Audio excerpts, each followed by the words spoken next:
Majority Report with Sam Seder. The destiny of America is always safer in the hands of the people than in the conference rooms of any elite. Sam Seder. They are unanimous in their hate for me, and I welcome their hatred. We must guard against the acquisition of unwarranted influence, whether sought or unsought, by the military-industrial complex. The Majority Report with Sam Seder.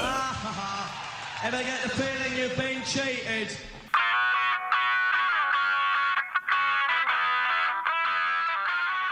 It is Monday, August 4th, 2025. My name is Sam Seder. This is the five-time award-winning Majority Report. We are broadcasting live steps from the industrially ravaged Gowanus Canal in the heartland of America, downtown Brooklyn, USA.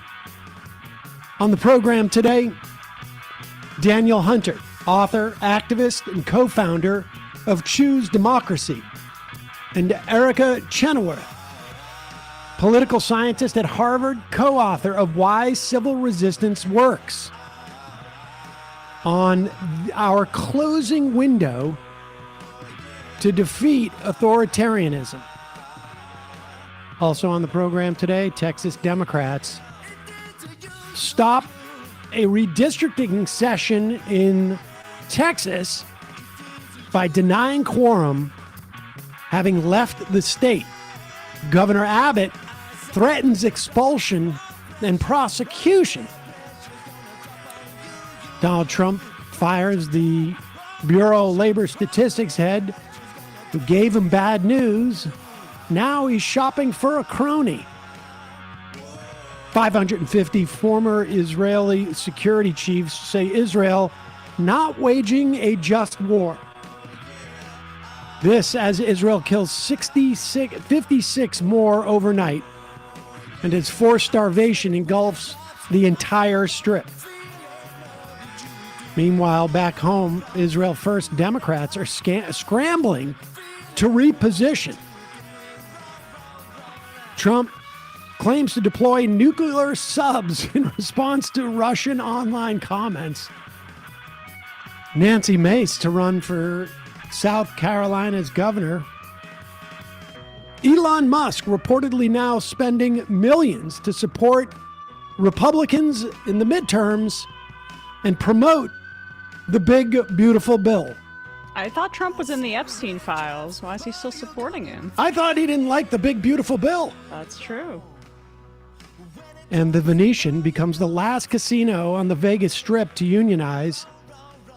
And lastly, Donald Trump reassesses, or reverses, I should say, on IVF insurance mandates. All this and more on today's Majority Report. Welcome, ladies and gentlemen. Thanks so much for joining us on Fun Day Monday. Fun Day Monday. I love how we still cling Yes. to the vestiges of back in the days where Mondays were fun. All we have is our denial at this point. There you go. Like a warm blanket. Like a warm blanket. Lot to get to. Very excited to have Daniel Hunter back on. He'll be joined by Erica Chenoweth.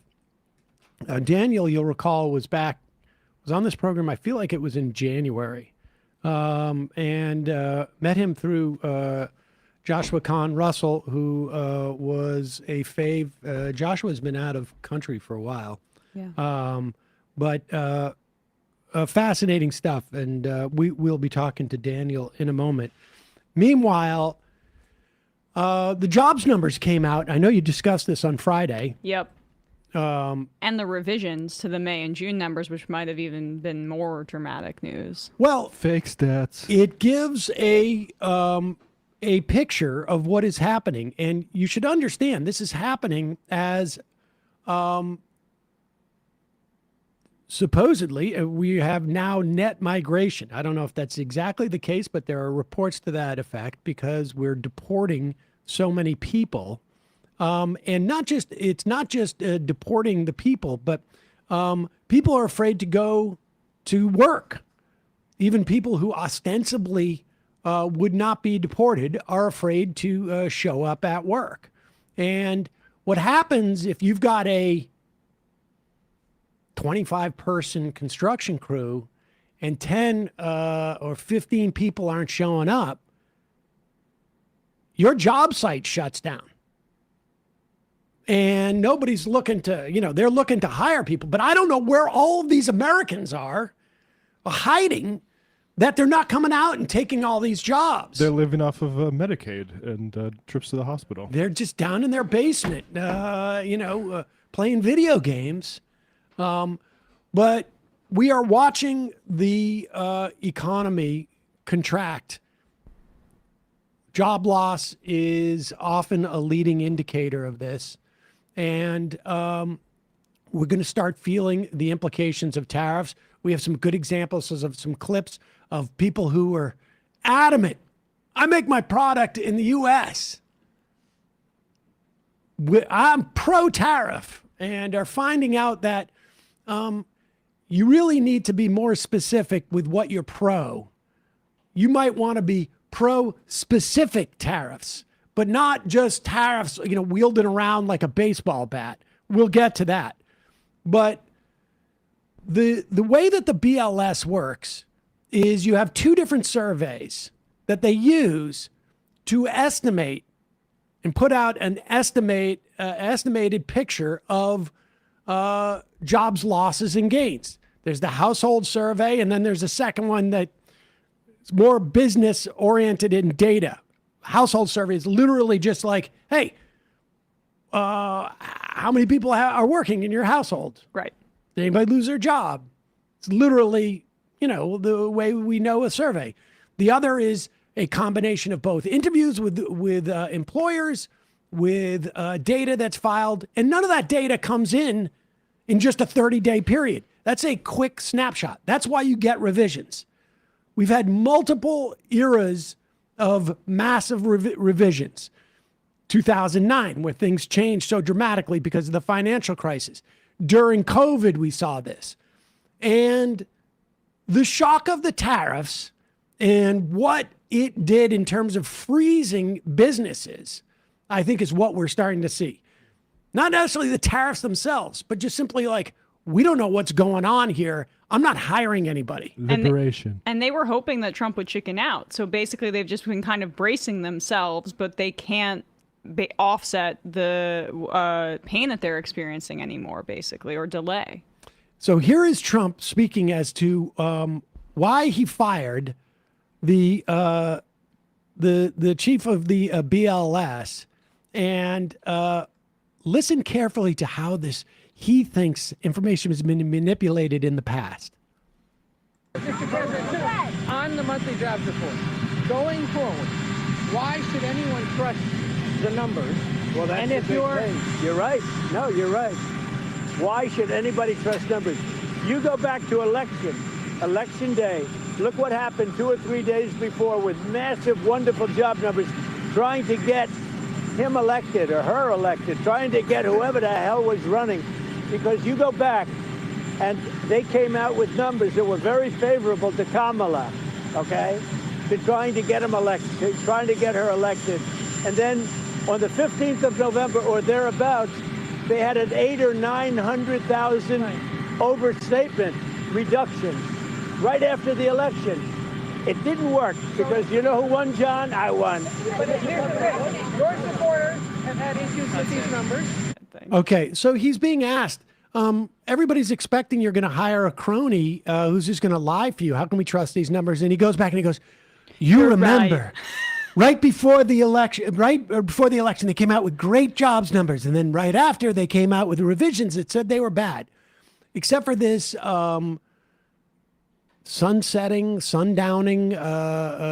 old man. Who was I running against? Whatever I was running against. He, she, they. This is a clip of that same sundowning man. When was this from?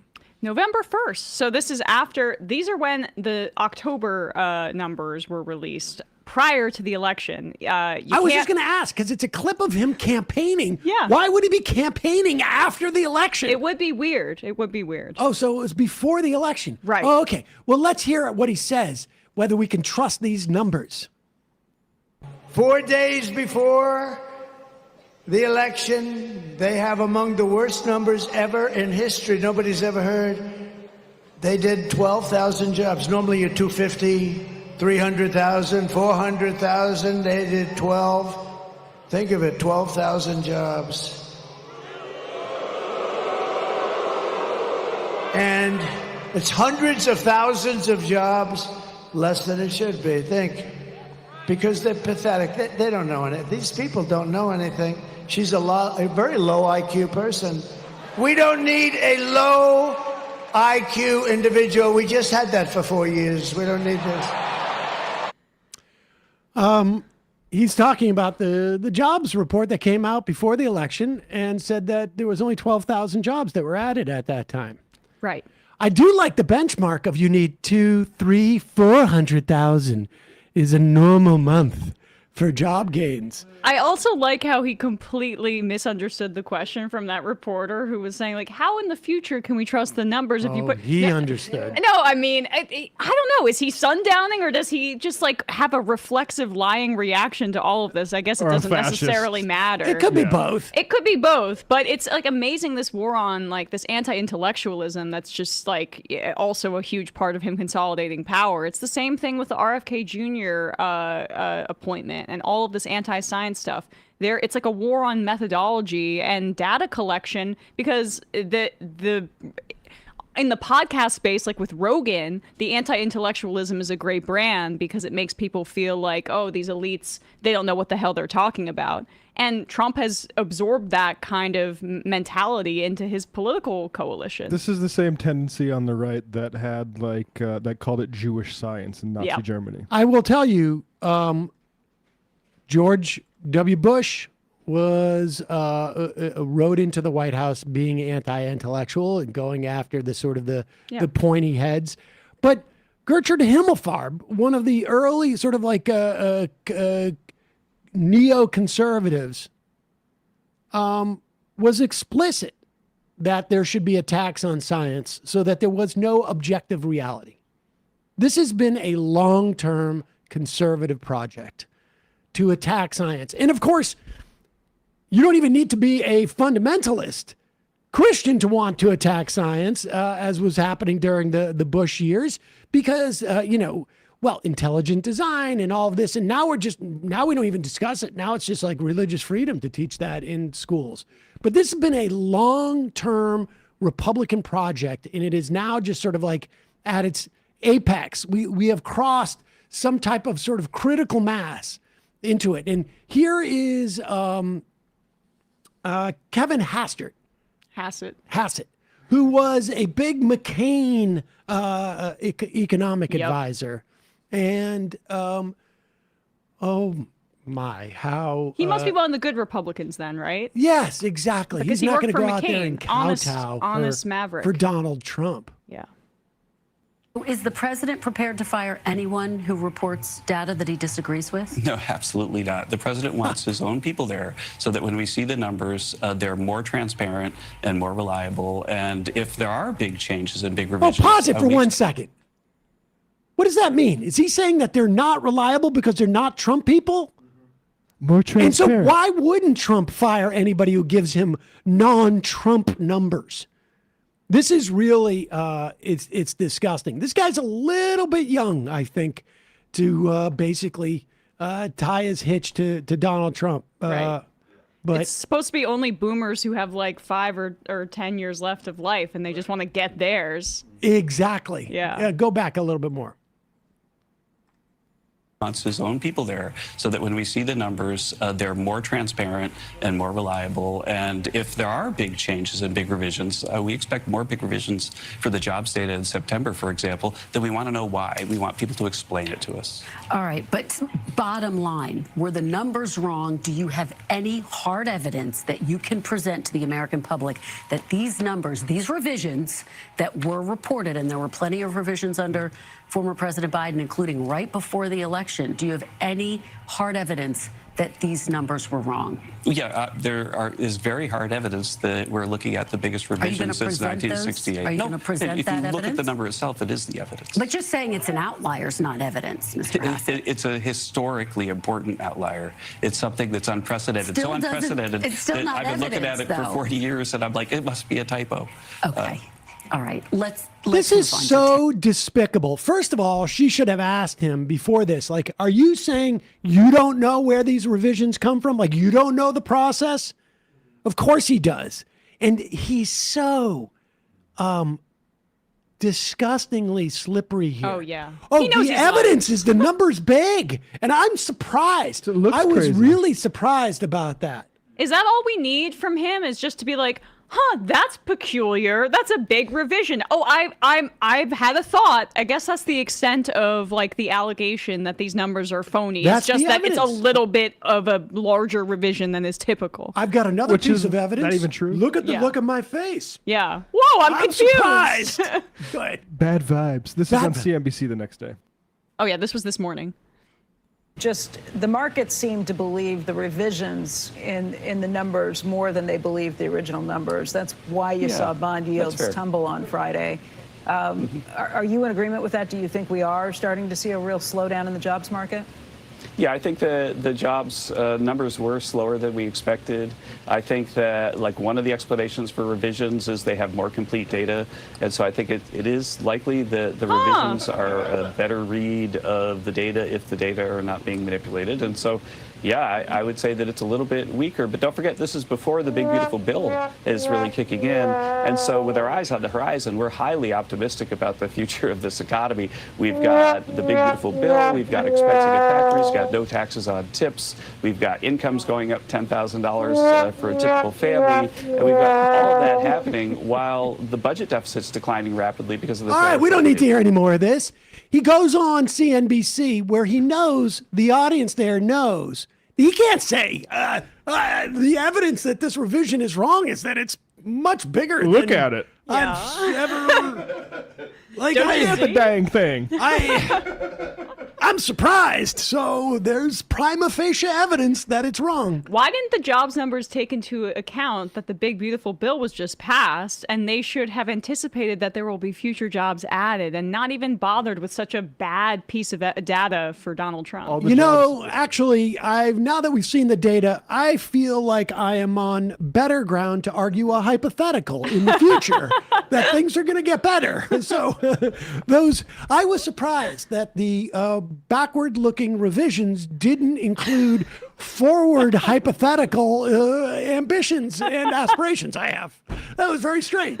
I mean, that's weird. But notice I can smile throughout the whole thing. That's his best attribute. I'm smiling throughout the whole thing, like I was lying through my teeth on national television, but now they're on CNBC and there's only 4,000 people watching, and they all know that I would be full of shit if I said I didn't know where this came from. I'm just going to... And they're terrified about spooking the markets Things are looking more. good. They're terrified about spooking the markets more. So he's saying it on CNBC because they want to stop the bleeding once again, which has been the entirety of like this whole tariff back and forth, which is Trump sees the market respond poorly, and then they try to cobble together some like backstop that still allows him to do the tariff thing, which is really about like getting concessions from other countries and companies as he wants to shake down, and try to reassure the money people that everything's going to be okay. There's a real quality from these people now that's like, in those like whatever, in an action movie where the hero gets like impaled on a pipe and they're just like, we can't pull them off, because then the blood will start to gush. But in the meantime, we can just sort of pretend everything's okay and put a bandage around it. That has that quality. That's our economy. The job numbers are looking really bad in the rearview mirror, but the superimposed screen that I have in front of the front view mirror looks great. The Trump screen. In the future when all's well. Exactly. Trump TV. See? And numbers plus, going up. We're going to hire a new chief of BLS and we'll never, ever see numbers like this again. I promise you. I gotta say, I'm a little bit concerned that your analogy for our economy is a guy with a pail and Impaled? a guy being impaled. I mean, I think that it is very likely with the tariffs that are coming, with the inflation and the job losses, like stagflation. We could start to see stagflation. Yeah. I'm going to trust my friends in the government. But, with that said, I'm not an economist. You're right. I'm just someone who can read about what happens with those BLS numbers. So, when am I going on Meet the Press? Folks, why do I feel like I have so much energy? Oh, in a moment, we're going to be talking to Daniel Hunter and Erica Chenoweth about the closing door we have, window, I should say, on fighting authoritarianism. But before we do, why a little pep in my step? Because, of course, I've been getting a decent night's sleep. Now, it's been a little bit cooler, but not that much cooler. But I haven't had to put my air conditioning on because, A, it barely works. And B, I've got my Cozy Earth sheets, which are temperature regulating. Those Cozy Earth sheets, I don't know how it works, really. I don't understand. But sometimes you get some sheets, like it just captures all the heat. Mm-hmm. It seems to disperse it. I have the duvet. Does the same thing. Feels really good in both the winter and the summer. I will say, their clothing is also something I've been enjoying. T-shirt. I got these everywhere pants because you could literally wear them everywhere. They got stretch. They got, but they actually look neat, and they feel almost like sweatpants. But of course, I also have my joggers from Cozy Earth, and I have my favorite sweatshirt hoodie from Cozy Earth. But they're sheets. They're made out of bamboo. They're temperature regulating. They're guaranteed to give you a comfortable night's sleep. They naturally wick away heat and moisture from your body, helping you sleep several degrees cooler. I guess that's just a function of bamboo and its properties. I don't know. It doesn't feel like bamboo. It feels like incredibly soft. I don't know how they do it. 100-night sleep trial. You can try them during the hottest nights of the year. If you're not in love, return them hassle-free. And believe me, it's going to get hotter again. But you will not want to return these. 10-year warranty on all bedding products. Thanks to Cozy Earth for sponsoring this episode and my good night's sleep. Go to CozyEarth.com. Use our code Majority Report for 40% off the softest bedding, bath, and apparel. I also have some Cozy Earth towels. And I got bath some mat. of those. Yes. And if you get a post-purchase survey, tell them you heard about Cozy Earth right here on the Majority Report. Built for life. Real life. Made to keep up with yours. Cozy Earth. Check it out. We'll put the link in the podcast and YouTube description. Coupon code Majority Report gets you 40% off. Also, one of the things about starting this business was that I didn't know how to do any business stuff. And so I was intimidated and wanted to keep it as simple as possible. People were like, please sell merch. I'm like, no, I can't. It's too hard. I don't want to deal with anything like that. Eventually, we had to. And it was incredibly easy. You know, when you're starting off with something new, it feels like your to-do list is too long. You don't want the hassle.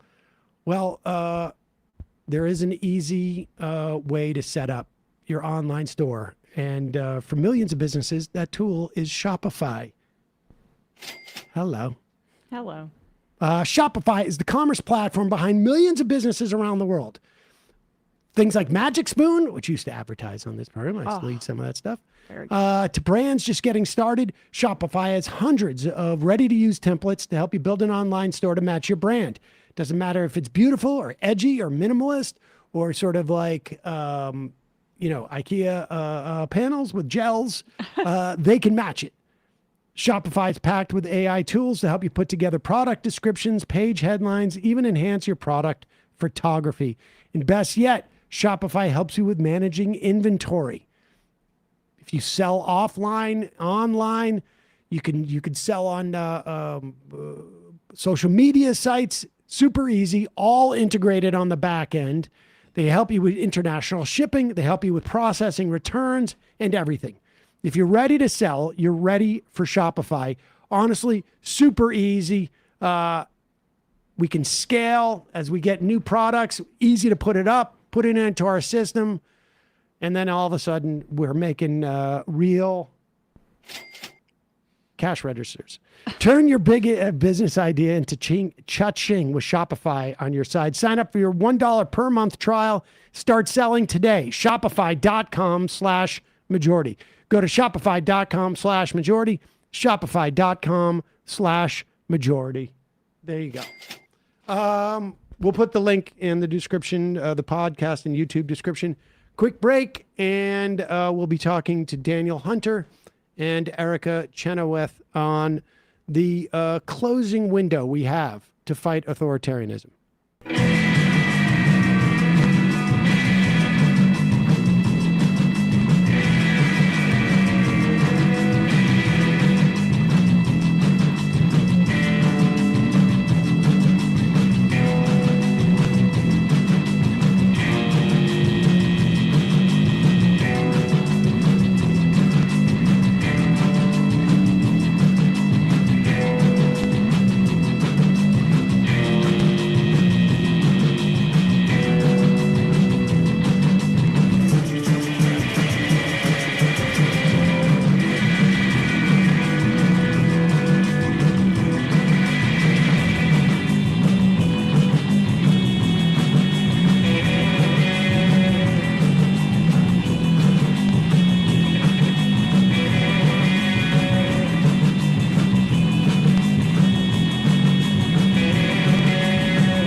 We are back. Sam Seder, Emma Vigeland on the Majority Report. It is a pleasure to welcome back to the program Daniel Hunter, author, activist, co-founder of Choose Democracy, and welcome for the first time Erica Chenoweth, political scientist at Harvard, co-author of Why Civil Resistance Works, who is here in their own capacity, and obviously not speaking for Harvard or on behalf of that institution. Want to make that clear. Daniel, let's start with you because you were on this program. I guess it was eight months ago. I can't remember exactly. Feels like years. Yes. In Trump years, it feels like we've all aged by 20. But anticipating sort of like how bad the Trump administration could be along the sort of, I guess, the spectrum of democracy, authoritarianism, and whatnot. Give us an update as to where you think we are from that moment. Well, I'll say a couple of things, and I know Erica can add a few pieces here as context. But first, it's great to be on your show. Thank you. It's bad.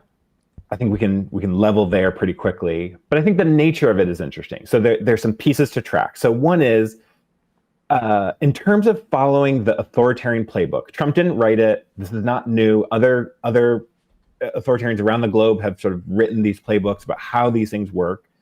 He's been following it very closely, hewing very closely, making critics out of anybody who's sort of speaking against you, and then being retaliatory against them. Doing a lot of things that you do. You investigate your critics, you give license to lawbreaking, you do regulatory retaliation, you deploy the military domestically, federal law enforcement overreach. All of these things that we've seen are in the playbook. Some things that are uncharacteristic or less characteristic, the speed is very fast. And that's by design. The speed has been very fast in order to keep people off kilter. And I think the other piece to track, just in terms of like where we are at the moment, has been the resistance has also been very different than we've often done the U.S. And we'll talk a little bit more of that. But just that he's following a playbook. He's following the authoritarian playbook. They're in operation. They're moving quickly on it. And what we're seeing right now is someone who's moving very quickly, very quickly to try to sort of consolidate their power. Erica, when we say that he's following the playbook, is it that the playbook is so instinctual for people who aspire to this type of power, or is Russell Vogt and some of the other heritage people, do they have a conference where they get together and go like, this is the playbook, and so let's follow it? Like, how does that happen? I mean, like being spiteful and firing the head of the BLS, if you're Stephen Miller, getting the Republicans to, juice the ICE and to have the military come in, these seem to be like, they're just, childhood aspirations versus like following a playbook. But what is it, or does it even matter? I think there's been substantial learning between the first and second Trump administrations. If you think about where the country was at this point during Trump season one, there was a lot more, shall we say, bureaucratic or institutional resistance to what he was trying to implement. There'd been substantial judicial pushback, and there was, his administration abided by court rulings uniformly, including when it was inconvenient. They would, for things like the Muslim ban when it first came out, they actually withdrew it after all the protests because they recognized they didn't have a legal case for it. And they revised it and put it in again. It was struck down. They revised it a third time, and eventually a much more narrow version of it held in the courts.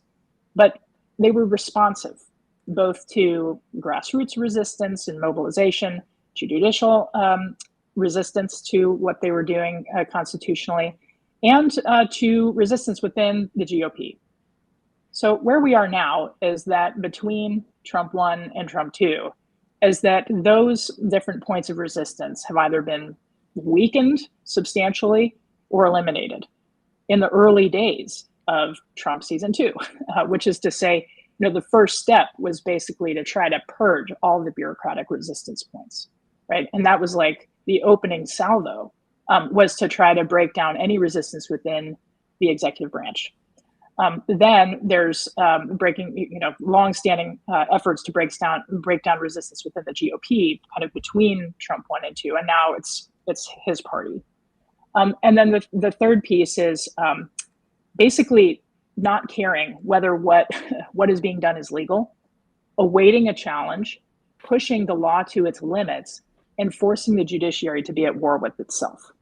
Right. So if you look at some recent analyses by Adam Bonica, who's a political scientist at Stanford, he found that something like 94% of the lower court decisions were going against Trump's moves, and 94% of SCOTUS is going for them. And so that is, by definition, a judiciary that is at war with itself and therefore cannot contain any of the sort of executive excesses that we're seeing play out. And like Daniel said, Trump is using time to his advantage by, the sort of muzzle velocity approach. But with the courts, these things can't be resolved for years, right? So the Overton window can sort of move even while the legal arguments are being sorted out, and even if some of this stuff is ultimately struck down. So has he learned from other authoritarians? Maybe. I think some of the Project 2025 people imported some ideas from Hungary and other recent cases of backsliding. But I think mostly he learned from his first term and is trying to eliminate those sources of resistance as they stand in the United States. So what has been, let's talk about sort of like what has been different, Daniel, from that time where, the last time you were on, you walked us through or explained to us the sort of gaming out that you were involved with military, former military personnel, a wide range of people, a lot of whom you found yourself somewhat surprised to be sitting next to in a less than confrontational way. What is there? Has there been anything that the Trump administration has done outside of the speed, which of course, like you say, Project 2025, they hit the ground running in a way that they they could not have, even if they had done 2 successive terms. I think like they were extremely, they benefited extremely from that break, essentially. But aside from the speed, have they done anything that has been different than you had anticipated? But it all seems to have gone and maybe grade their various things, because it feels like across the board, they've gotten their wish list. Well, a couple of things. So I think one, yes, the speed has been.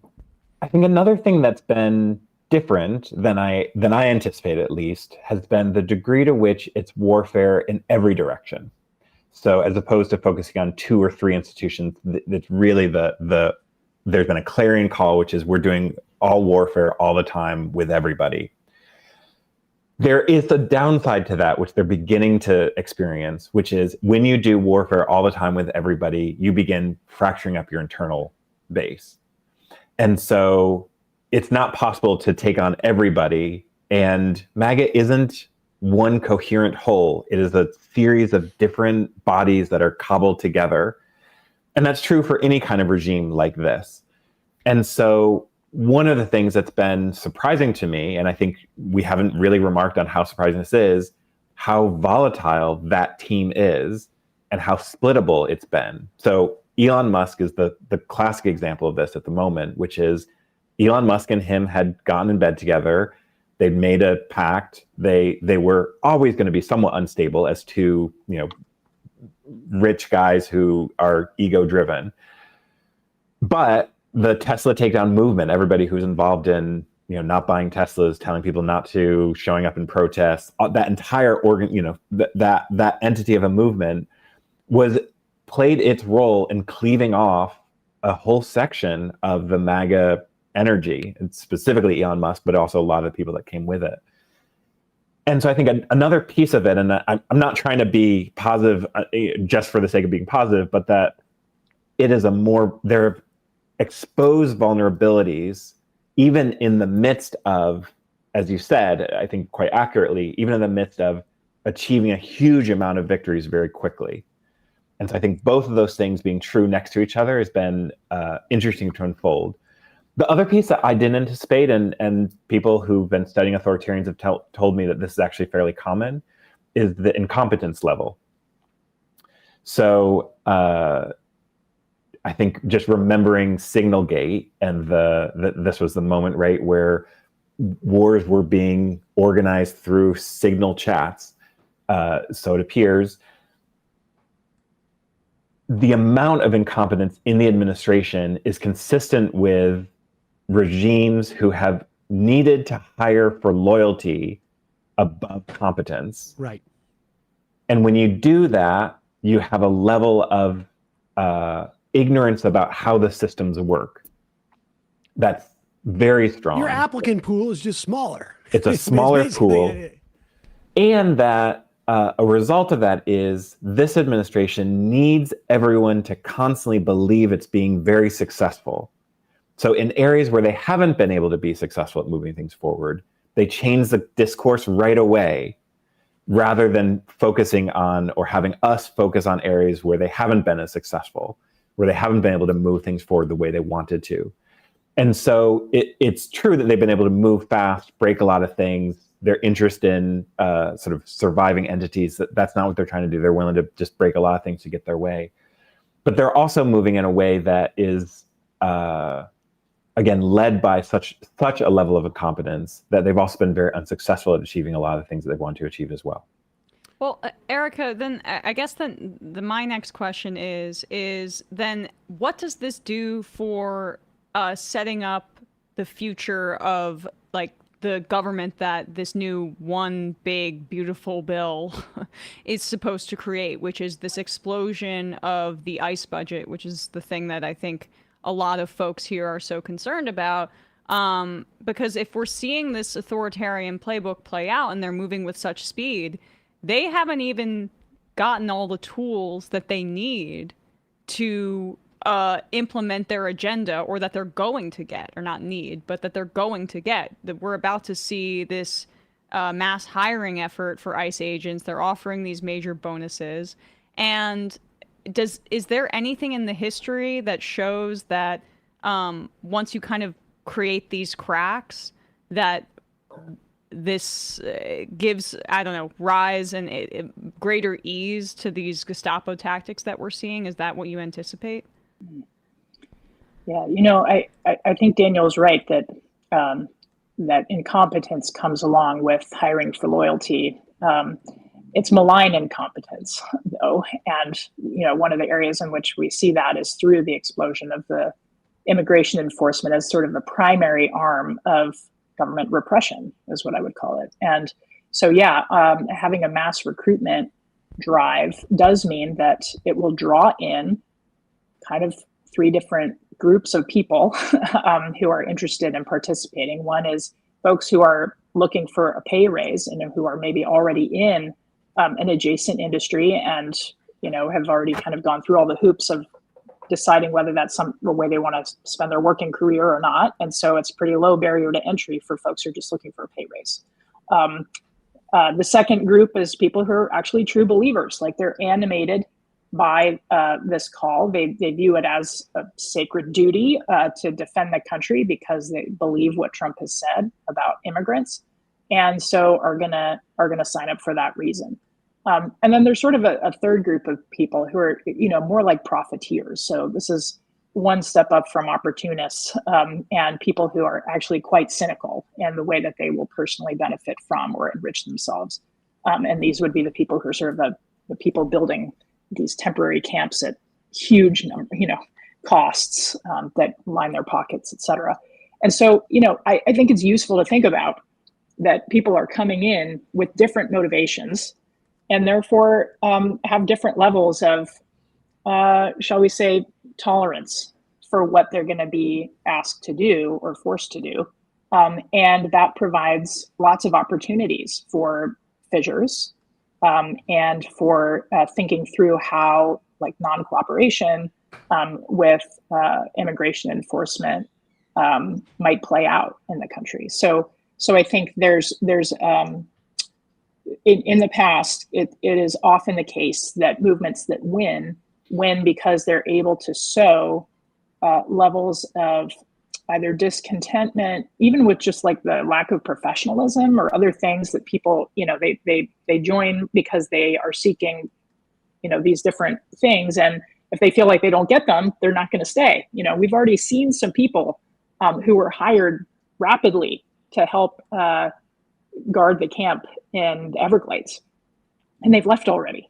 And they've even come to news journalists and described like how terrible the conditions were and how it wasn't worth it. Like the mosquitoes are so bad, we get one spray a day or something like that. And like it was too hot and it wasn't near what I expected. And so I left after 2 weeks or something.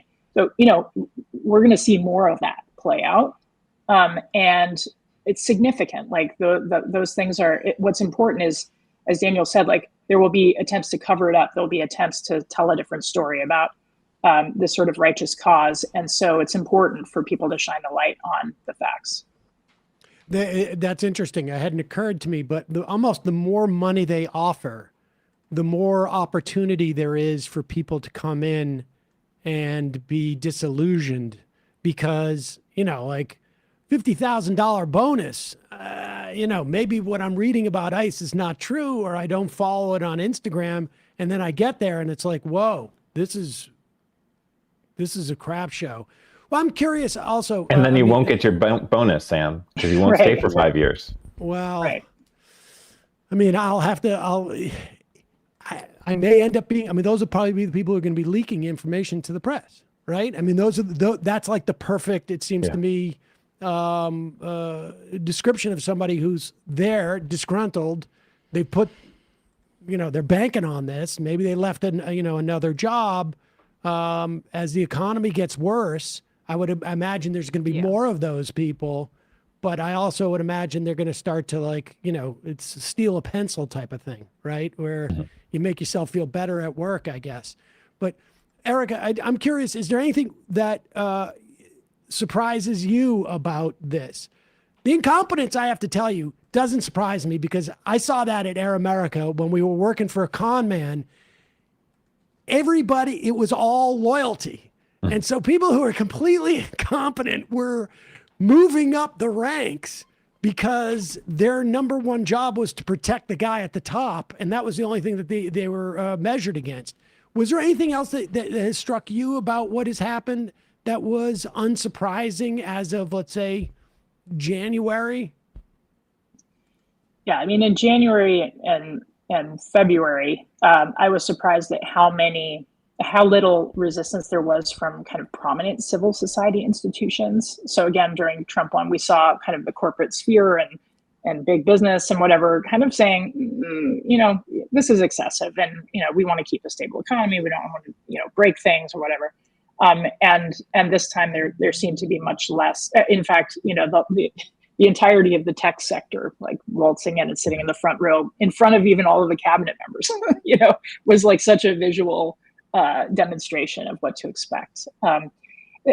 The other thing that surprised me, though, and I think it's important to mention, is that there was all this discourse about how little resistance was happening, but it seemed like people were conflating resistance from kind of important civic institutions with grassroots resistance. And in fact, there's been a huge amount of that, much more than what the sort of common discourse suggests. And so my team at the Crowd Counting Consortium has been documenting protests every single day since the Women's March of 2017. So we have a good sense over time about the trajectory here. And by the end of May of 2025, we'd observed more than 3 times as many protests in the US as had happened by May of 2017. So in other words, fascinating, because you would not know that from the news. Right. That's right. Yeah. And some days in which we've seen like some of the largest single days of protest in US history, not any of the largest single day protests in US history, as far as I know, but among the largest, right? And we've had multiple of those already, in the first 6 months. So I think this is significant because it surely demonstrates a huge appetite for a way to organize a collective response that is humane and small d democratic to what's going on, and a population that has more skills also and had learned from the first administration also.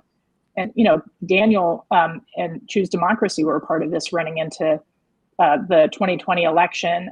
But, there have been, these massive trainings like the 1 Million Rising training that Daniel and several of his colleagues have been involved in over the last couple of weeks, where there's just been like tens of thousands of people, right, who are signing on to these trainings to understand how they can better use peaceful resistance and nonviolent resistance to interrupt the consolidation of authoritarianism in the United States.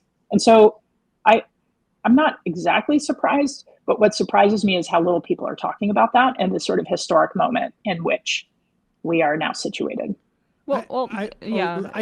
Along those lines, in terms of the institutions, I think we're both a little bit, both Emma and I are both a little, what would it be? Lawyer centric, because of our relative upbringings. I was really shocked. I mean, we've seen it in the educational sphere. Some schools have been much more reluctant, heavy hitters, but like Columbia collapsed like a house of cards. And law firms, some of the bigger law firms in New York City collapsed very quickly. There was 1 or 2 others that then and that feels like it's turned a little bit, although those deals still happen with those lawyers. What are the implications of that? Both in terms of like the educational institutions, but also the legal one has both like sort of the optics quality, like it sends a signal to everybody, but it also has a real sort of material quality. All of a sudden this administration full of incompetence has like some of the best lawyers in the country to, I guess, deport people. What are the implications of that particular institution having capitulated to the extent that it did? Yeah. So let me walk that through. So for folks who weren't tracking all these different law firms, initially there was like a number of different law firms who, as you said, began negotiating with Trump to basically say, in a way to avoid a whole host of sort of retribution that Trump was listing, they said, we'll make a deal with you. And so they would agree to what I think Paul Weiss agreed to, $40 million worth of pro bono services, and also to end their DEI programs internally and maybe a couple of other things. And as far as we know, this isn't necessarily written down. The question is still very live in the law community and the legal community of what do these pro bonos, what's offered. It's not a open book where Trump can just call them up and make them do whatever, but it says where we both agree these are shared values. So I think the specifics aren't entirely known, but I also think we learn a little bit about the nature of resistance in this period of time, which is a number of law firms fairly quickly folded, and painfully so. And so Paul Weiss, which is one of those who folded, there's a woman named Rachel Cohen who very publicly quit. Yeah. And so she was very clear and very articulate about why this shouldn't happen, what was wrong about this, and did the organizing job that someone does, which is he organized 300 people to sign within the legal community saying, we're not going to stand for this. And so she became actually a demarking moment in which afterwards it became much more challenging for other law firms. And in fact, there were very few law firms who capitulated after that point. And so essentially what we saw was the organizing within a community to then say, actually, we're going to have a backbone. They hadn't had to practice with this. They were responding to what looked like quick, maybe end of their entire careers, et cetera, moves by Trump. And they developed their backbone. That principle, her act of she quit in a blaze of condemnation. Her act was a staunch. It was a way to heal the sort of wounds that had happened in terms of preventing the domino effect of capitulation. And that practice of non-cooperation, of not complying, we're seeing in lots of fields now where other people who are participating. And so we could just walk around. So you talked about education. So Sarah Inama, who is a woman who was told that she had to take down a poster that said, that everyone is welcome. That she had to take down a poster that said everyone is welcome because of the new DEI principles. And so she's in Idaho, and she said, no, I'm not going to do it. She refused to comply. And so in response, she again organized her community. And so community members began wearing T-shirts that says everyone is welcome. They distributed 20,000 on one day. They then began, students chalked everyone is welcome outside the school. And so they were reasserting their value. And so we're out of practice. This country has not had to defend these kinds of values in this kind of way in some time.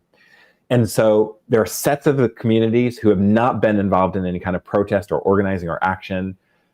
And they're not necessarily going to go into the streets, as Erica pointed out, but they are going to be involved in other kinds of non-compliance and non-cooperation. And that's what we're seeing. And so the time piece, the reason that they have to keep us moving very quickly as the Trump administration is because they want us to be in constant response mode. So we're not in a way that we can talk to our neighbors, to our colleagues, to our friends about how do we resist this thing. Because when we get a little bit of space and time, there is in this country enough value held that we can say, no, everyone is welcome. And we can say, no, we're not going to accept these. Go ahead, Emma. It's an important example, right? But here's my cynical take on it is like, she was a Harvard graduate at Skadden, and that story broke through in part because I think that you had a lot of law firms that it's not in there. They didn't want to capitulate in many ways. And there's a lot of wealthy people that work at those firms. And so that story maybe got elevated by the press or the mainstream media in the way that, say, these mass protests aren't. Or, I will have cable news on in the background. Donald Trump's approval rating is, I think, the second lowest that it's been recorded in terms of the average. But you would not know it if you're listening to the main news shows at night. It's not necessarily this major focus. So what is the challenge, I guess, Erica, I'll ask this of you, when there isn't some level of money behind it, it feels like right now our corporate media institutions are still shying away from the most poignant critiques of the administration, or just the facts that would show how unpopular and how that would create conditions for mass mobilization if there was more understanding of how vulnerable they could be with this lack of popularity. There's still this chilling effect that I think I'm a little bit more skeptical that it's going to break here right now. I think you're onto something, Emma, but I'd also say, this is another part of the authoritarian playbook, which is to say, dominate the information ecosystem. So we've seen similar behaviors by the administration toward the media, as we saw, toward law and these other sectors that you talked about, which is, very early on, the AP was going to be banned for, refusing to call it the Gulf of America, from the White House press pool. This would be an opportunity for collective action, right, by the other members of the right. correspondent, and we didn't see it, no. Right, and so I think that's the issue is that there's been so little collective action at points when it was really meaningful that it sort of invites more bullying and more extortionary methods. And so what we can expect to see when there isn't effective collective action is an escalation by the administration against the whole sector, and one by one. As well as everyone at once. And so I just think that this is just something to know. I mean, I sort of, in my mind, I kind of think about, is there a pithy way to describe the mental framework or the mental model that could be useful for people when they are in the midst of this type of territory? And I think, maybe one of them is, when something like that happens, think autocracy. That's a good descriptor of it. It's one of the behaviors that defines an autocratic government. But act democracy, which is to say, don't act in a way that would suggest we still live in a country in which you can expect and demand the rule of law to apply. And the reason is that if people just cave and they allow the extortion, they allow the bullying to result in concessions and accommodations and other things, that's not democracy. That's not how it works. And so people need to still work democracy and push back in that way. Otherwise, it's sort of like your First Amendment rights. If you don't defend them, you lose them. So, on some level, the autocracy is, it's got that shark thing where it has to keep moving, has to keep consuming people's rights. It doesn't have the ability to say okay, we're good here. It has to constantly. So capitulating is only just going to open the door to more of this. I just want to note too, what I also found fascinating on the law firm thing was that clients started abandoning Paul Weiss, which I thought was huge.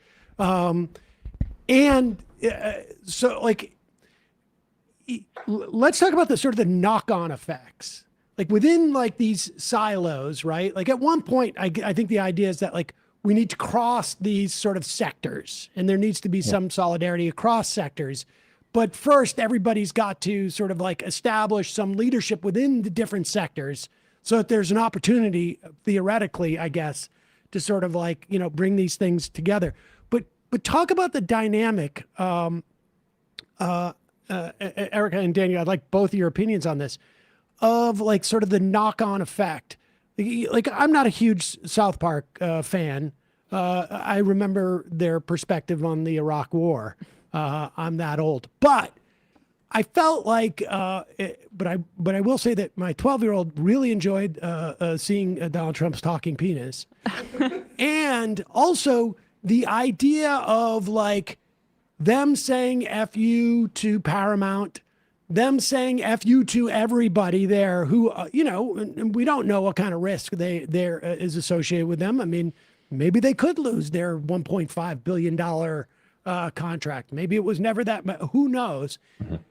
What is the sort of the sociology behind that? The knock-on effect of just watching somebody do that? Well, I'll just take the psychology aspect of it, which is there are two different stories constantly in competition right now. One story is the story that Trump wants to tell, which is, I am dominating. And so that's one story. A second story is the story of people who are being courageous and saying, we are organizing and able to push back. Those things are going to be in competition to each other, right? And so one aspect of just the psychology piece is every time people are courageous and are able to get their voices out there. And Emma, your point that, like, you know, Rachel being well known for a number of reasons is great, but there are many thousands, tens of thousands, millions of people who are now taking risks with their careers and how they're operating in the street. There are lots of people taking risks. And one way that we can very quickly hurt our own cause is to push down those stories and say, that's not enough. The alternative is for us to encourage and to uplift those stories as acts of courage, that we want more of that kind of behavior. So that's an easy thing that we can do without a huge amount of risk, even of ourselves, but is our choice of which stories we are telling.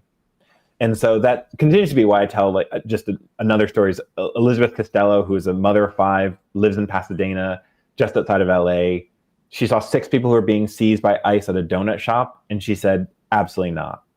And so she just began pulling out a megaphone and walking outside her neighborhood, just telling people when ICE was coming. And that became part of what became a structure within her apartment and neighborhood of alerting people to when ICE was coming in. These are acts of courage that individuals are setting up. And our choice about how we tell those stories, how we uplift those stories, is very important for making it possible for us to shift the authoritarian system that we're underneath. Because it emboldens other people because it within brings their whatever context they're in. Yeah. So we have to actively work on protecting our own courage, because again, the way we can assist Trump, if we want to assist him, is by dismissing those stories. Those are very important for us to hold on to as parts of acts of courage. Take the next piece of that, Erica. Yeah, I would just say, you know, when we think about really important moments in social movement history of the United States, and campaigns that were waged that ultimately, you know, changed systems even.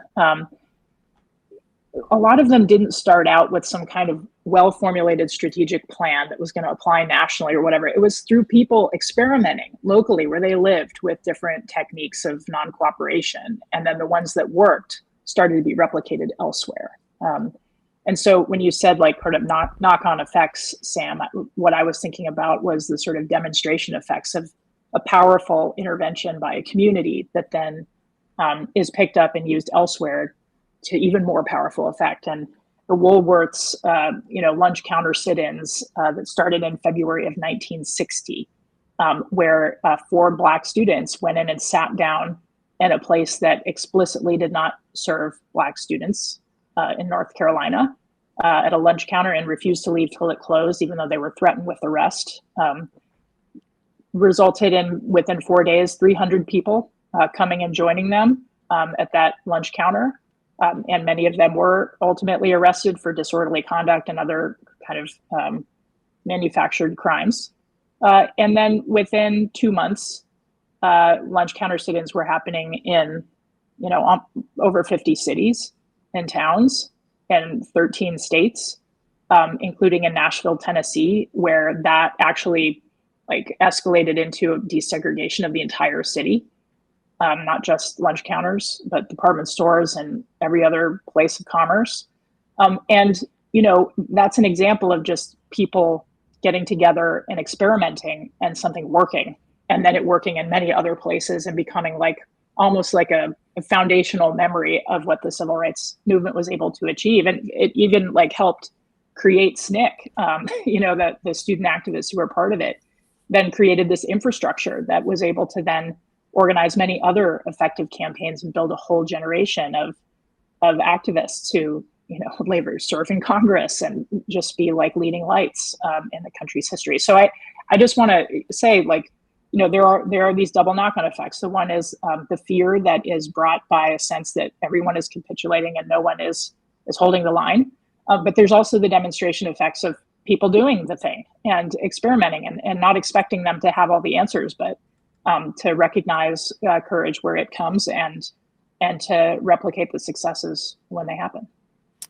As you bring that up, and I also just wanted to ask, and I assume like the Texas thing, them leaving the state to fight the redistricting is just like, whether it ultimately works from a material standpoint, it is just a show of people being defiant in pursuit of a good goal is just a good sort of message for people to have. But is there, I mean, I'm not sure about this, but like I know that certainly during the first Trump years, I was, I don't know, I had a mild allergy to the idea of like democracy being threatened. Then there were moments where I was like, I don't know if we're at I specifically remember saying this on some TV show, like, I don't know if we're, headed to fascism, but I do know that if we were headed to fascism, this is one of the stops along the way. Now, like the idea that, people go travel, they feel like they got to scrub their phones to come back in, like that there are companies afraid to do things, that people are afraid to, like, censoring themselves. Like, we're here, right? Like, this is nascent authoritarianism. Is there a challenge that's different from, like, segregation was explicit? Some people, I'm for it. Some people, I'm against it. Can either one of you, I guess, address the quality of, like, it's sort of hard to sense, authoritarianism isn't so binary, that it's because it's like sliding into, like, simmering into boiling water. There's a quality to that as opposed to the existence of segregation. And, people had different, obviously, opinions on that, but, and people may have different opinions about authoritarianism. I think, we've seen from Curtis Yarvin, et cetera, but, the presence of it, like, are there mechanisms to make that, the existence of it, more clear so that the idea of resistance becomes more urgent? So, this is a real trap for people in these types of times, because exactly as you say, there are no bright lines from which a country, sort of crosses from democracy into autocracy. What happens is there's a deconsolidation of democratic institutions that happens somewhat unevenly and in parallel. And so it's often not obvious that you're in, like, a fully consolidated autocracy until after it's basically obvious, right? And so, but in previous episodes of backsliding, and almost too late. Yeah, well, there's significantly less space and opportunity for effective resistance, for sure. And so in similar episodes, I guess the social science research would say there's a bit of a consensus that once a slide of the kind that we're in begins, there's something like 18 months to 2 years max before it's consolidated. That's like an average over the last 80 years or so of data, I think.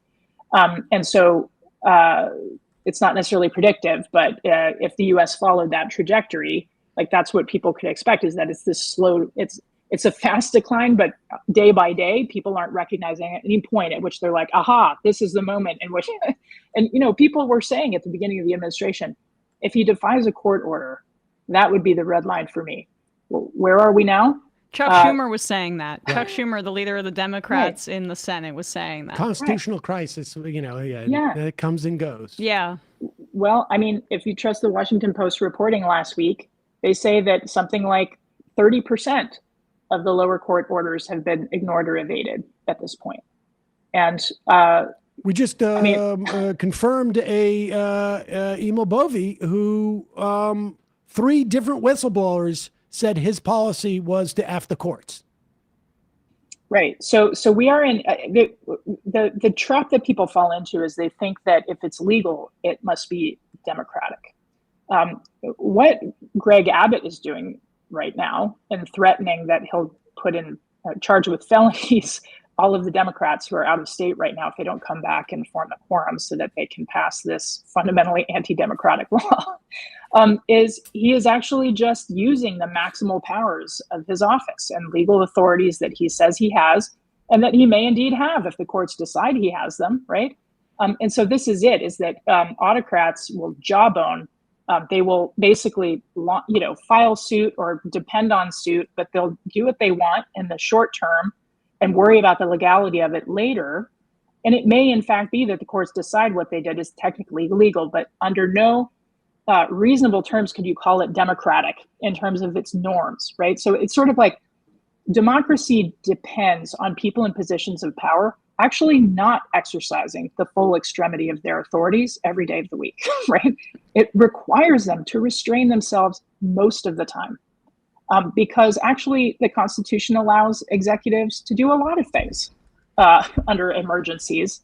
And if they manufacture those emergencies, the courts seem to defer, right? That's what the Supreme Court is doing, is it's deferring to Trump about when something is an emergency or not. And, and he gets to decide because he's the president, right? So I think this is like a very, the thing that people need to understand, I think, about democracies, it's only as good as the leader's commitment to it who we elect. And so if people want a democracy, they have to elect people who believe in democracy and who will fight for it and who are and who can express it in a way that is actually not partisan in a way. And that is one of the fundamental differences that we've got between the cast of characters we're dealing with in Trump 1 versus 2, is that there are still people in the GOP in Trump 1 who you could classify as small d Democrats. Well, okay.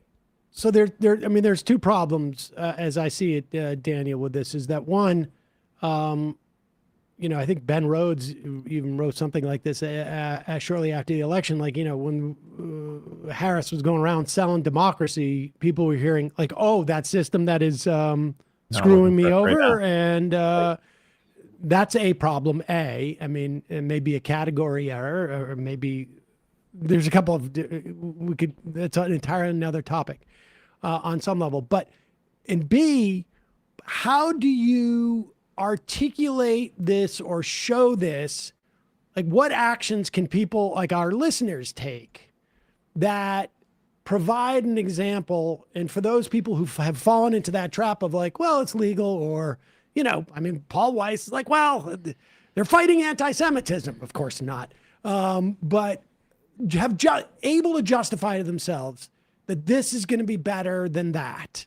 Like, what can people who watch this, listen to this, what can they do in their daily lives, or maybe a slightly transcendent daily life, to illustrate and manifest the changes that have taken place, that maybe they don't follow the news that much. They don't, how can people sort of effectively show what's going on to other people? Yeah.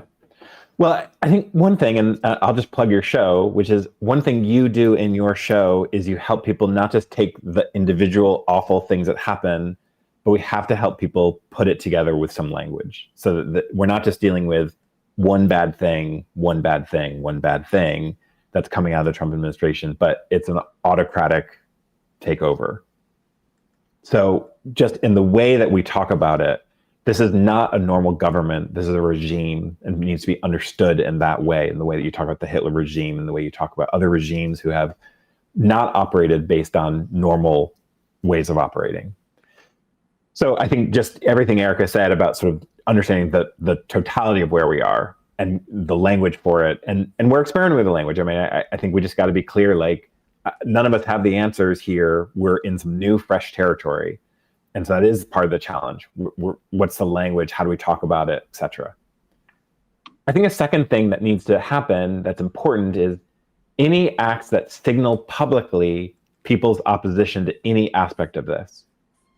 So, for example, one of the things that we've been doing, Erica alluded to a training, we did a 1 Million Rising training where we trained about 170,000 people in sort of non-cooperation techniques and tactics. And so one of the things, for example, we've been talking about has been a very intro action of just having people put up signs in your homes or in businesses saying no ICE, no kings. And the logic here is there are actually a lot more people who are opposed to the general thing that's happening, whatever we call it, anti-authoritarianism. They don't like Trump thinking of himself as the king. They don't believe in the way that he's operating or the incompetence level, any number of the different pieces that he's got. And we need to signal that opposition in a broader way. And do we have the language that we're all sharing? Do we have the words? No, we don't. We don't have a functional opposition party, right? The Democratic Party is not a functional opposition party. They are not giving us that language. And honestly, I want them to, on the one hand, and on the other hand, I think there's a real opportunity that they're not. Because if they did it in the shape that they're in right now, it would be, I think it would be a version of exactly what got us here, which is trying to bring us back to a Biden era that will never happen again. We're past that point. It's broken. It's gone. Let's move on. We saw their resistance first time around, and we're back. Exactly. Here. Yeah. Exactly. So we need a new thing, a new playbook. Where that comes from, I'm not clear myself. But I think we should be appreciative that the Democratic Party isn't there as our leaders right now, because we're going to need some wiser voices that aren't in that circle. So they're not sort of absorbing the energy as it was. No, clearly not. I mean, they're not in the forefront of any of this. I'm trying to find my Chuck Schumer glasses here. Yeah. But go ahead. So, but what that means is we're in a little bit of a void, and that is uncomfortable. But that means it's also a chance for us to ask ourselves, what do we want? And so I say, one, I mean, you asked me what are some practical things. So one, talk about authoritarianism, bring your friends, your family, your people into the broad spectrum. It's not just one thing, it's a series. Two, show visual acts of resistance. We call it kind of a social pressure campaign. That is that one that allows people to see that other people are in any kinds of defiance. So that, again, it could be any issue around trans rights, it could be around LGBT issues, it could be around the way he's been just targeting immigrants, any number of things. Showing that publicly. The third thing is getting ourselves in alignment with not complying, getting our institutions ready for collective action when it comes to us. Some of us have already had that, some of us is going to come to us. Everybody years out, everyone's going to have an opportunity to not comply. Everyone's going to have a chance to be asked to do something that's immoral, corrupt, wrong, and make a personal call. But it's going to be best if you are connected to some other people. So people typically don't make that kind of resistance, that act of non-compliance, just because I'm alone doing it. They do it because they're connected with some other people, some friends, family, coworkers, who've already had some conversations about how do we want to defy? How do we want to not cooperate? And so, I mean, on choosedemocracy.us, we put up just like, what are some different things that people can do? Very practically, just sort of different behaviors depending on what, institution you're with. But the basic act here is get yourself ready. Erica, I know you've written about 3.5% rule. Will you tell us about that? Sure. Yeah. So the 3.5% rule refers to just the historical observation that between the periods of 1900 and 2006, movements that were challenging their governments to oust dictatorships or create territorial independence out of colonial situations tended not to fail if they mobilized 3.5% of their population in a peak event. And I say it's a historical observation, which is important because it's, I would say, a descriptive statistic, but not a prescriptive or predictive one, which is to say, nobody can predict the future, and so it's useful as kind of a tendency to keep in mind about the level of mobilization that historically has been a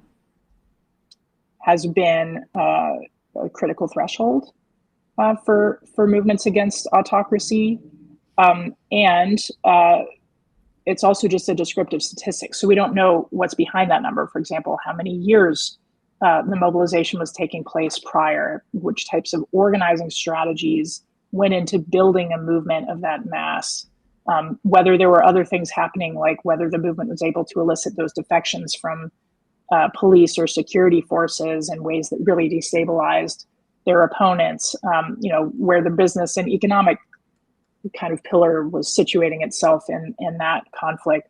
And so it's not a magic number in the sense that just mobilizing that many people one time does not create some kind of guarantee that a movement would automatically win or something. But I think then that threshold speaks to broader capacity, strategy, and leadership that could get a country to a place where such a substantial number of people were engaged. And I know that it sounds like a small number, but it's not. It's a very large number in absolute terms, especially in large countries like the United States. If it were applied here, it would be around 12 million people. And to my knowledge, we haven't seen a movement in the sort of contemporary era reach that threshold. So it would be a historical threshold and would probably, if it happened, be the result of a lot of capable, sustained strategy, organizing, discipline, leadership, all of the things that has gone into making successful movements in the past. The last thing I'll say is that most mass movements that have succeeded in creating a democratic transition out of an autocratic government succeeded without mobilizing 3.5% of the population. So a smaller proportion of the populace. Quite rare to have cases that reach that threshold. So this is just to say, I think the figure can be useful in sometimes giving people a sense of hope about what we can learn from past cases. Right.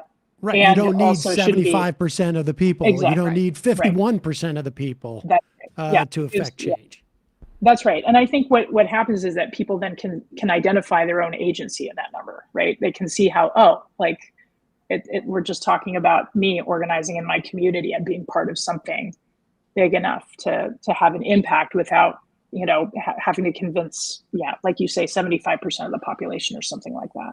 I think people are surprised by the how low that is. I mean, for years and years, people have been saying, you just preaching to the choir. And I'm like, yeah, but the choir actually, if the choir is big enough, relative to the congregation, they're the ones who are going to do all the change. They're the ones who go to the bake sales and do the car washes. I mean, and what is so striking to me, and I think important for people to take away from your work here, is that capitulation just gives them more oxygen on every issue, and it doesn't matter how that issue polls. As we're seeing with immigration, Trump, that was his best polling issue, and after the LA National Guard thing, it's in the toilet. I mean, he's basically really underwater on every one of his key issues, and we could have maybe had a stronger opposition had so many Democrats not signed on to something like the Lake and Riley Act early on and giving him these tools. Like, I just wonder if your lessons had been internalized, and we know the Democrats are incapable, but just going forward, we could have maybe mounted a much stronger resistance had we not given them all this opportunity. The biggest moment to impact the sort of political opportunities that we have is generally around elections. And so if we sort of reverse back and think about the 2024 election, I think you can see how, a small minority of the population and how they show up or whether they show up is absolutely decisive, right? So our elections are so close or have been so close that it is a very small minority within the population that determines the outcome. And if you looked at the sort of breakdown in the way the election played out, the largest block of voters or eligible voters were the people who didn't come out to vote, followed by Trump winning by a relatively small margin over Harris. And so that's a place where you can definitely see, if there had been even a small proportion of the population, a modest one, 2% of the population behaving in a different way, we would have seen a different outcome. And so, it is about kind of, wanting to build majorities for sure, but also the way that our electorate behaves, it requires a relatively modest number of people in the country to shift in order to build those majorities. And just lastly, Daniel, on the other side of something like this, in the event that things go well, people resist, then maybe there is the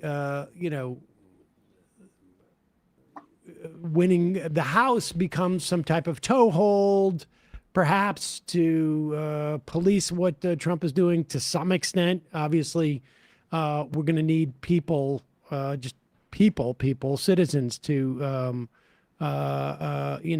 stop this at the end of the day. But what generally follows something like this? Are we going to get Biden 2.0? Is that going to be the outcome of this? Or is there generally, if the effort exerted to stop something like the authoritarianism we're seeing now and expect to grow, how far does that punch through the board as it was? Like what happens on the other side of this? Yeah. Well, I mean, we can talk about what has happened historically. So Erica referenced a body of work where they've looked at sort of case of democratic backsliding. That's the euphemism that they use in academic terminology.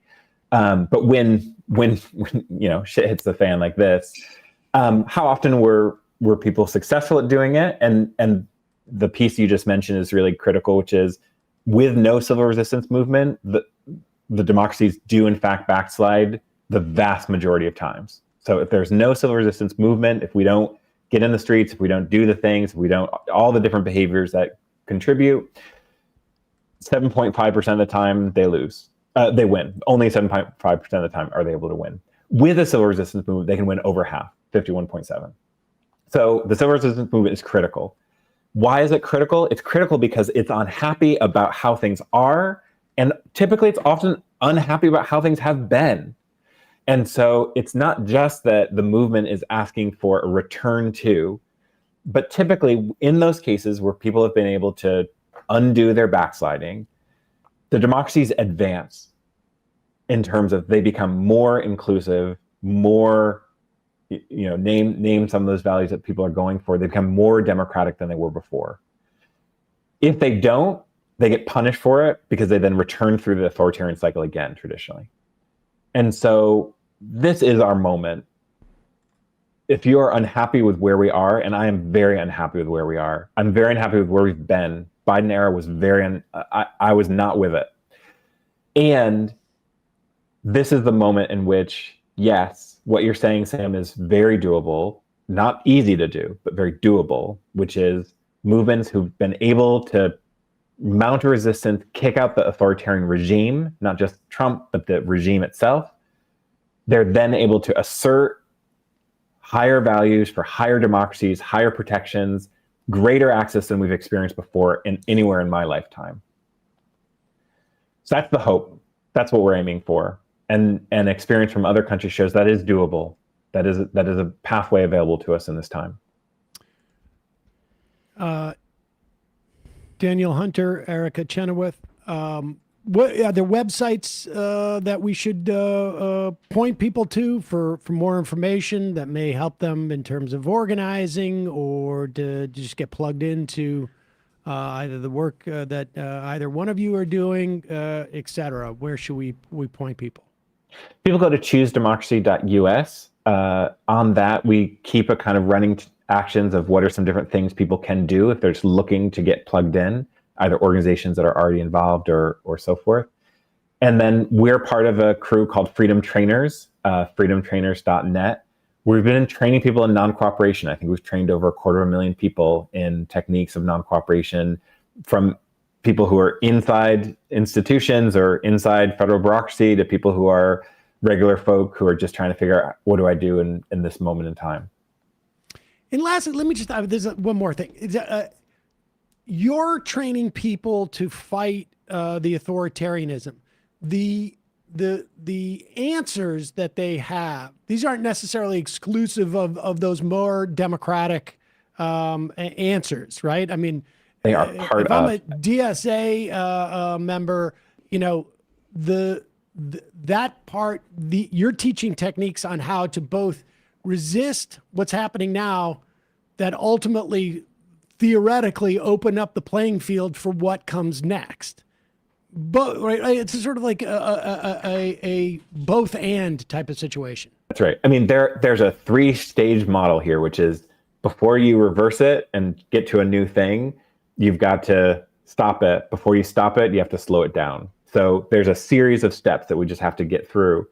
And so slowing it down is very critical. And so that technique of slowing it down and eventually stopping it, that is a huge piece of the non-cooperation theory and practice. And then the question of where do we go next? How do we advance to be a more democratic? Those are embedded in how people are doing it, the values they're talking about. We're going to debate what kind of policies and what kind of ways, who should get part of that. I mean, those are going to be in the mix in the debate right now as we figure out what kind of society we're trying to aim for. Really appreciate it, and hope to talk to both of you again, maybe 4, 5, 6 months, get a sense of how it's going. I mean, I think we'll have a sense, but really appreciate the time. Thanks for your work. Thanks so much. Put those links within the podcast and the YouTube description. Thanks again, guys. Yeah. Thank you so much. Take care. Bye-bye. You too. All right, folks. We will, again, put those links in the podcast and YouTube descriptions. Get involved, learn these techniques. You can share them with the people in your tenants union. You can share them with the people who live across the hall or next door or in your PTA or in your kennel club. No. I don't know what that is. Kennel club. Like dogs? Yeah. Do people belong to kennel clubs? You or know, is that like your old Rotary club. Share with the Rotary I'm just crew. trying to think of like the Elks. The Elks Lodge. The Rotary club. It's been a while since I socialized, folks, so I don't know what to tell you. But important to know.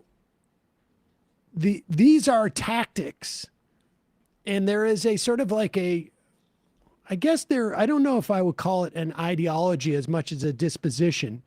It tends to coincide with certain ideologies, but obviously more democracy is a good thing, actual democracy.